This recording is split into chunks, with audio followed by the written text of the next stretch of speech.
Hey folks, wanted to talk about constraints and a couple of other key features of technical direction that in my mind are core principles. That includes parenting, constraints, offset groups, and freezing transforms deleting history, along with controls. And these are like core principles of technical direction, and I really want to cover them early because we'll repeat them a lot throughout the semester. And I want to make sure that you have a good understanding of what these are. I want to briefly start off by just defining constraints, and this is just a quote directly from Technical Animation in Video Games, which is a book by Matthew Lake. Constraints are tools that allow you to create a one-way relationship between the properties of two or more objects. It's the first object in the constraint is the destination of the properties, and the second object would be the source of the relationship. This source is what drives the properties of the destination object. What does that mean? We have one object driving another object, essentially. So let's hop in and discuss the different types of constraints in addition to what they are replicating and why it is nice to have those separated. Before we do so, I'm going to make two cubes, and we're going to talk about direct parenting. Because if you take a look here at my outliner, I have two cubes, and I can directly parent them to each other a couple of different ways. I can select one, hold shift, select the other, and hit P on my keyboard to do a keyboard shortcut to parent them. And it's going to parent the first selection to the second selection. Order of operations of which we select things matters greatly. Secondly, another way we can parent is in the outliner. We can middle mouse click and drag from one object to the other. So if I drag P cube 2 and let go with the middle mouse button, so the scroll wheel, click it down, and then let go on P cube 1, essentially P cube 2 is now parented inside of P cube 1, almost like a folder structure on your desktop. But as you can see, no matter which of the manipulations that I do with my tools, rotate, scale, move, with P cube 1 it does it to the other, but it still allows P cube 2 to manipulate and move and scale freely. But no matter what, whatever we apply on the first one will be applied on the second one. Let's back that up. That is a direct parent. And in fact, I'll repeat the parent, so they're now parented again, and I'll open up the channel box. And in fact, I want to tear the channel box off. You don't have to tear it off. I'm just doing this for demonstration purposes, and I'm going to make it smaller and over here so that we can see it alongside of the outliner. But when these are directly parented, you can see P cube 1 here. Here's the channel box, typically on the right side of the screen, right? But since I'm zoomed in, we can see it. We're updating the translates and the rotates as we move this around. And then same thing for the scale. Everything is actively being updated. P cube 2 is being applied all of the same translates, rotates, and scales based off of P cube 1 and its origin. So the origin of this cube is at the center of it. This one is now being scaled to and from that center and rotated from that center and moved from that center. But if I select P cube 2, you can see everything here is zeroed out except for the initial translate that I made when I duplicated these objects early on. And if I wanted to, if I zeroed that out, it would be perfectly on top of the original one. And now I could scoot that away, and I can manipulate this still separately.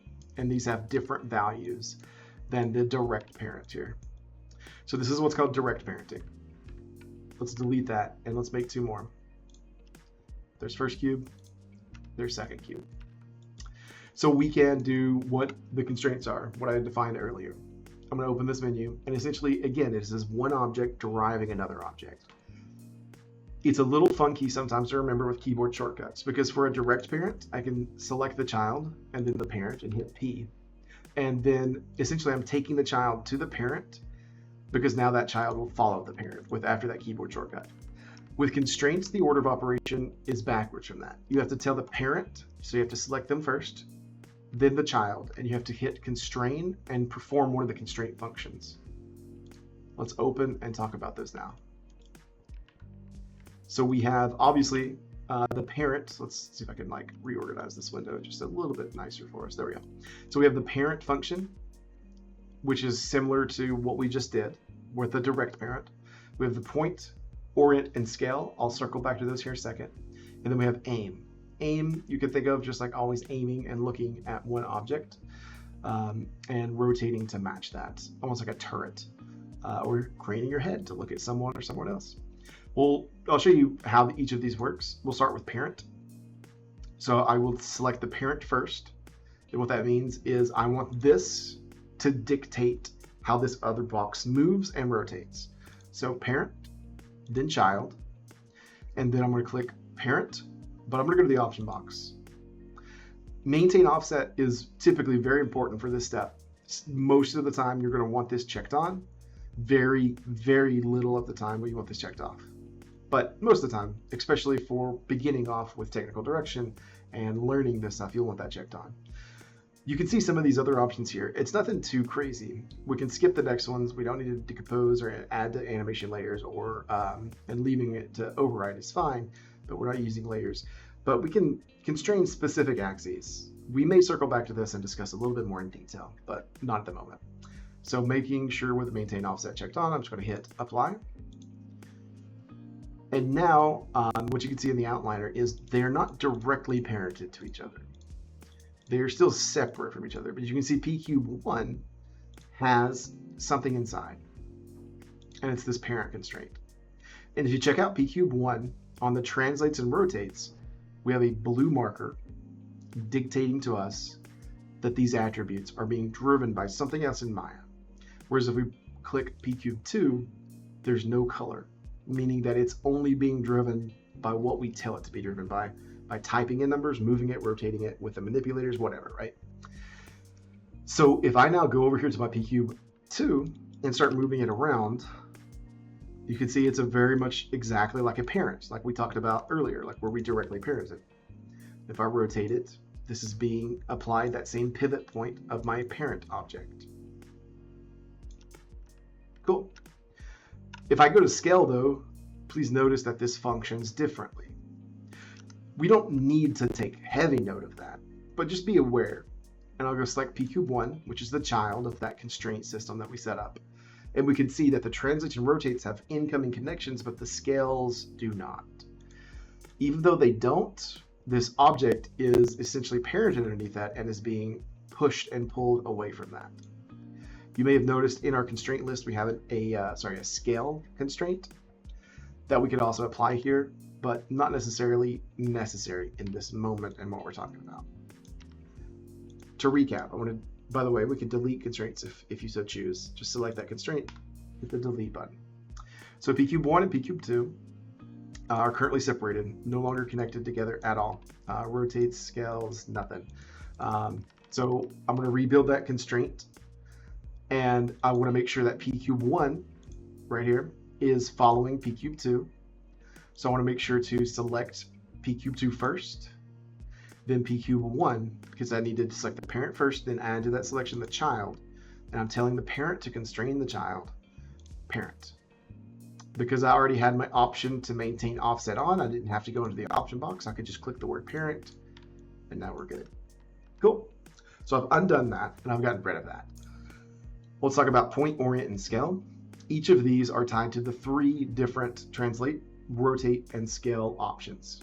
So point, if I say parent, constrain new child, and apply a point constraint, anytime I move this, it's going to move along with it, no matter which axes I choose. Axis, I guess. But if I go to rotate it, nothing happens on the child. If I go to scale it, nothing happens on the child. The child is only receiving translates, and we can tell that because we can see that constraint in our channel, in our outliner rather. And then if we select our pcube in our channel box for that pcube, you can see that translate XYZ is blue, meaning that it has incoming connections from pcube1. I could delete that constraint, and let's talk about the next one. So this is only going to control point, is only going to control translate. Orient, you can probably guess, is going to control rotation. So I've now selected I'll redo that. I've selected the parent, then the child, and I'm going to say orient constraint. And we can select the option box to make sure maintain offset is checked on. I can apply that. When I move this, nothing happens. When I scale this, nothing happens. But this is the parent with an orient constraint. And when I rotate it, things happen. So point and orient are just ways to specifically only control, translate, and rotate. And then scale, you guessed it. If I move this with a scale constraint and rotate it, nothing happens. But as soon as I scale that, they scale uniformly, matching each other. And you can see here on pcube1, it only has incoming connections on the scale. Let's undo that. I'm going to undo that scale constraint, and I'm going to make a new parent constraint. And I briefly want to talk about this incoming connection. Anytime you see colors here in Maya, it's telling you I have something controlling me. So there's some type of input coming into this object that is being controlled. It's the constraint in this particular case. The constraint is telling this object, hey, receive your translates and receive your rotates from the parent, which just happens to be pcube2. When we have this channel here, that means we can no longer set keyframes on this. So even though I could set some keyframes on, and I'm going to zoom out for this, sorry. Even though I could set some keyframes on this object here, right? And the child is going to receive those same keyframes. As soon as I go to the child and I set some keyframes, it breaks that parent constraint because it already had incoming connections. And you can see as soon as I hit keyframe on this, Maya changes that color from blue to green, dictating to us, I have multiple things telling me what to do. And Maya automatically chooses which of those things it's going to default to, but we don't want it to do that. We are the artists. We control this. I hope everybody can see this dog on my screen. We control what we want to get out of Maya, not the other way around. Because if we did, everything would just look boring and computer generated and would look very crappy. So I'm going to undo a lot of that, get it back to just our two cubes. So we've talked about parent, orient, and scale. Let's talk about aim. This one's a pretty unique one, but very important for us to use. So I'm going to select pcube2, it's going to be the parent, and then I'll select pcube1, it's going to be the child, and I'm going to say aim constraint. Now, if we check out, before I do anything, if you check out the channel box here on the left, you can see that rotates have incoming connections. But if I rotate my object, nothing happens. This is not a direct, my rotates from my parent are controlling the rotates from my child. In fact, my translates from my parent are controlling the rotates for my child. Or for my child, I should say. I would hope you can kind of like think of some use cases in animation where you could use this, such as a head following somebody or eyeballs, which we'll create together. But again, if I go to this object and I hit keyframe and I start trying to animate this with rotates or even just translates, that's going to take over and my constraint is no longer going to work. Let's back it up and talk about how to fix that particular issue. And that's one of the other things I want to talk about. So we've talked about direct parenting, we've talked about constraints. Let's talk about offset groups.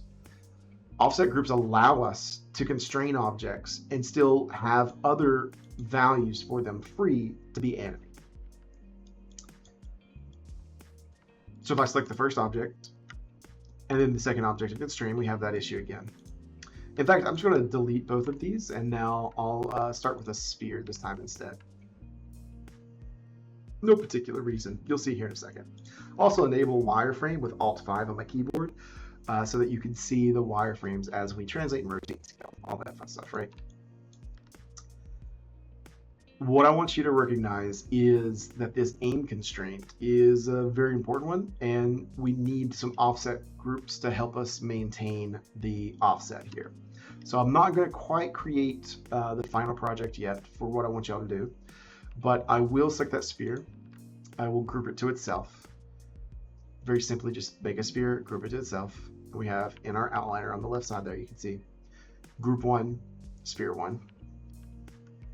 And what I want to do is just showcase to you, I'll make a cube here. This will be the parent, right?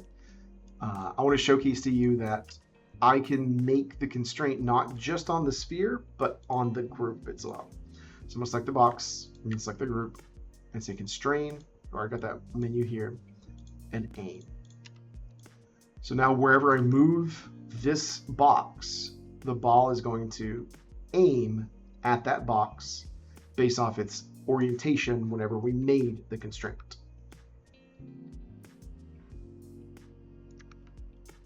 What's great about this is I can now go in. I can't do it to my group because you can see the group has incoming connections because the group is what has that aim constraint applied to it. But instead I can go to my sphere and take a look at that. Everything's free. There's no colors coming into this. I can now, let's animate this box going from screen left to screen right. I can now come in here and animate further on top. If I select my sphere and not my group, I can animate further than what we're just seeing with that aim constraint. Now, this particular case, we don't really get a lot of usefulness out of this, but I just want to show you all that we can set keys to have these complex relationships and still animate things separately. All right, let's move on to the fun stuff. Offset groups also serve another purpose: to apply a rotation, translation, or scale to everything inside of it without freezing the transforms. What does freezing the transforms mean? I'm going to make another sphere, and this time I'm going to rotate it 90 degrees down forward on the x-axis. There we go. So now I've got this rotated forward, but you can see here that I just want this to now be the new orientation of the model. In the channel box, I have rotate X 90. I want that to be zeroed out, but if I click it and hit 0, it's just going to rotate the object back up to its original orientation. If I use the freeze transforms function in Maya, this tool, it's going to zero that out, but maintain the geometry in the shape that it already was, in the orientation, whatever, what have you, right? What this allows us to do is make this a new home base, essentially, for this object. We can also delete by type history. I did gloss over where that button is located, so if you weren't following my mouse, you kind of missed out on it. I'll zoom in and show you. Under our poly modeling shelf, we have two buttons. One looks like a snowflake with 3 zeros. The other one looks like a clock with a bunch of bullets and an X.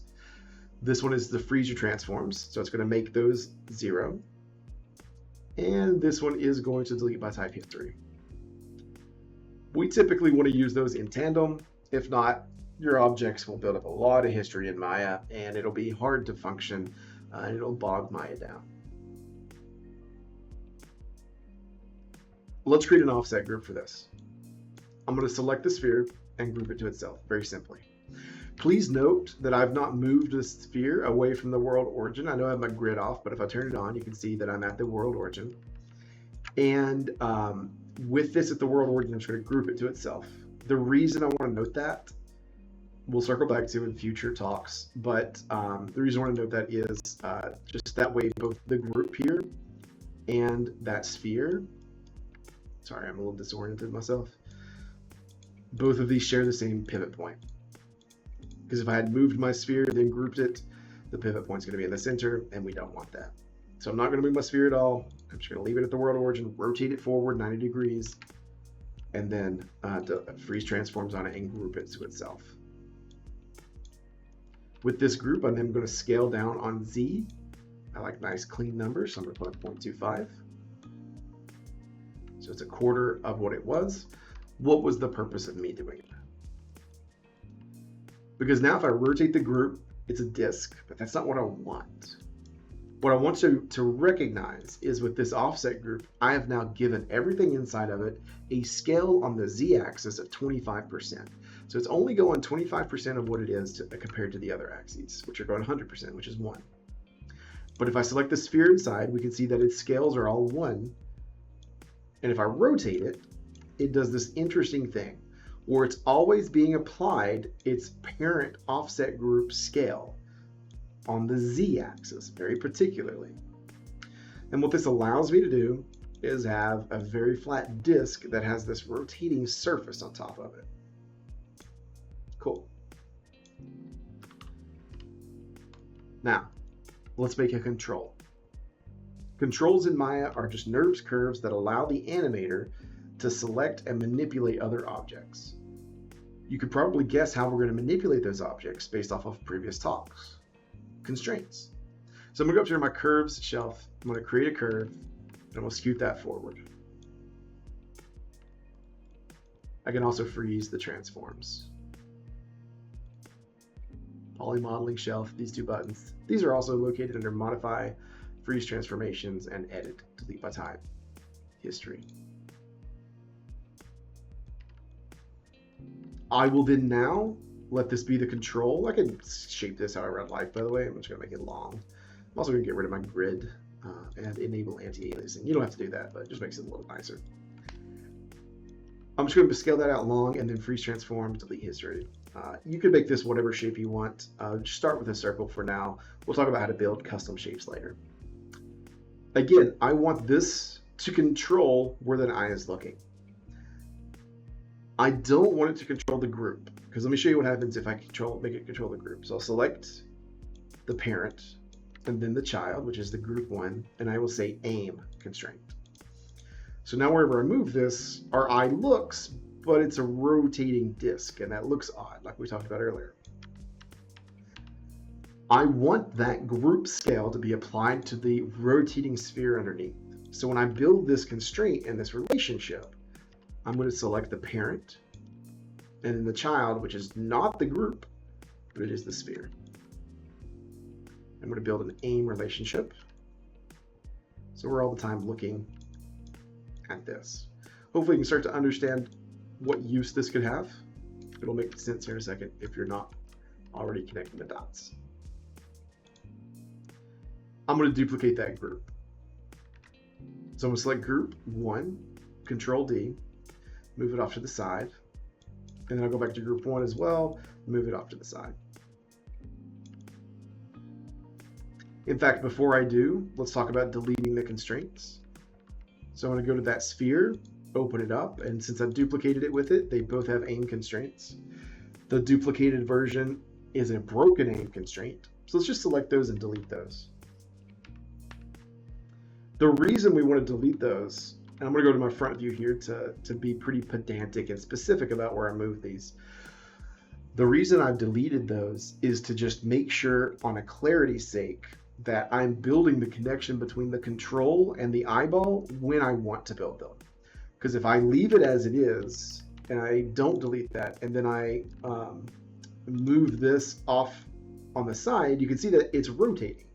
It's doing what we said. We told it to constrain, so it's constraining. But I don't want to apply that just yet. So I'm going to delete those constraints. And then I'm going to move these groups. You could be creative here. I'm not doing anything particularly. Oops, I didn't mean to rename that a bunch of X's. I'm not doing anything in particular. I'm just putting them next to each other. You can eyeball it if you really want to. No judgments. Cool.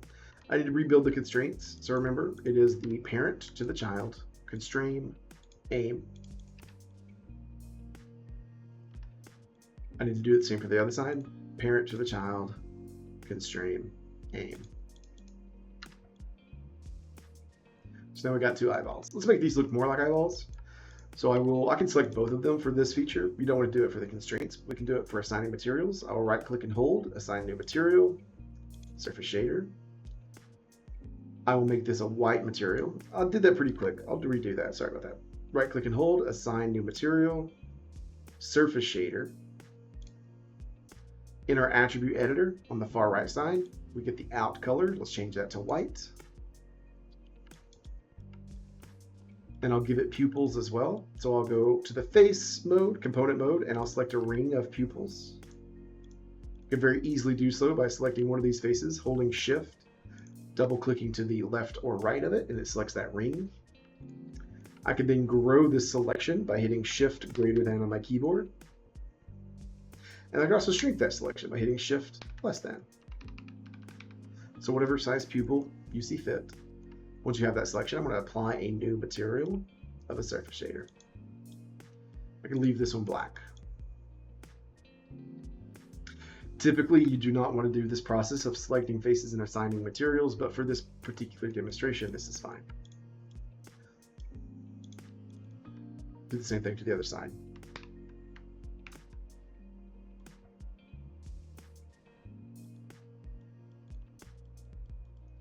I can also disable wireframe on shaded now.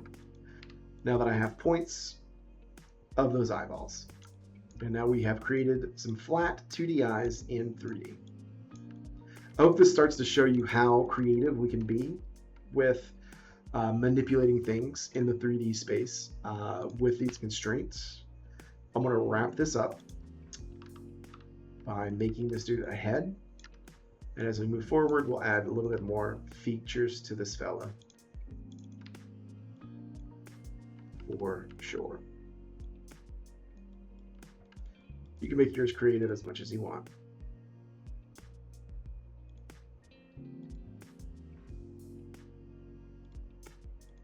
Make mine green today.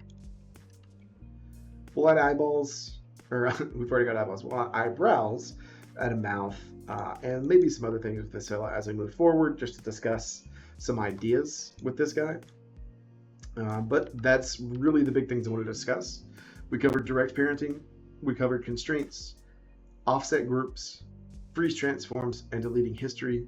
We also covered NURBS curves as controls. The one thing I did not cover is having good hygiene and naming everything. So just make sure to go through and do that as well.